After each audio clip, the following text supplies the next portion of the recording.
I've been coming here to the garden since the first year, which was in 2009. What originally brought me to the garden was just wanting to learn more about gardening, just loving growing food. I think what's kept me in the garden is just having this family now of humans that are passionate about the same things and are passionate about the land and what we're doing for Tubi Marize, the organization. And we're just all really close now where, we meet up every spring and we're so tight for the entire summer and then into the fall, and then we get a break from each other in the winter.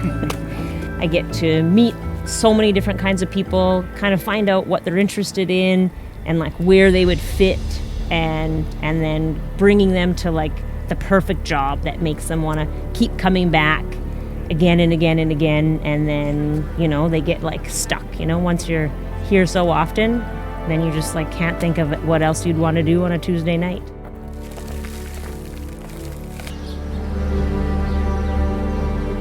What brought me to the garden was the international connection of the garden to Rwanda.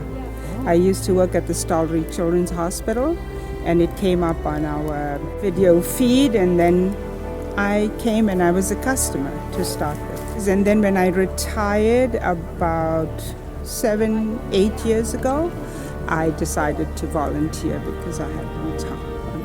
Yeah. You don't have to have anything, but just willing to volunteer and give an hour. What I liked was the flexibility. All the produce that we sell here, it's by volunteers, and the funds go to support the survivors of genocide, to provide programs. That's how this was started 13 years ago. Yeah, I really enjoy being around people, and volunteers do things. If you don't like reading, then there's always something else to do. There's like lots of options. And you're not tied down to time. If you can come for an hour, you can come and work an hour. If you want to spend 4 hours, that's okay. So it's just very flexible. My name is Dion Buse, and I've been out here, I think this is my 12th season. Maureen, who you talked to earlier, got me into this. But I grew up in agriculture and have always been looking for a place to grow food in the city. I never imagined I'd find something quite like this, but here I am. My favorite spot is sitting right along this dilapidated raised bed, because that's where the former manager and my dear friend Shirley and I used to sit and have tea. Yeah, there's a women's group there called Tubi Marize, and every cent that we raise here goes to them, which is between about $35,000 and $40,000 a year, which funds about 75 to 80% of their operations. And we fund the operations side through grant funding and some donations, but we run a very lean budget.